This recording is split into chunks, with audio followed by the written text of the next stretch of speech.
Hello po guys! Share ko lang po itong niluto ko pong tikoy. Iyan po.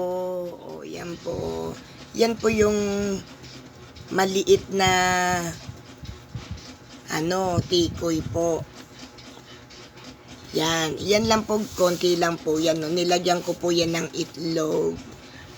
Yan po. Ito po yung size niya. No? Yan. Yan po yung nabili po dun sa Chinese New Year po dun sa Tundod nung nagpunta po kami. Yan. Tapos syempre with milk. Yan po. Share ko lang po sa inyo guys. Kain po tayo. Tikoy. Malagkit. Kain po. Maraming salamat po sa pakikinig at panonood sa aking video. Thank you so much.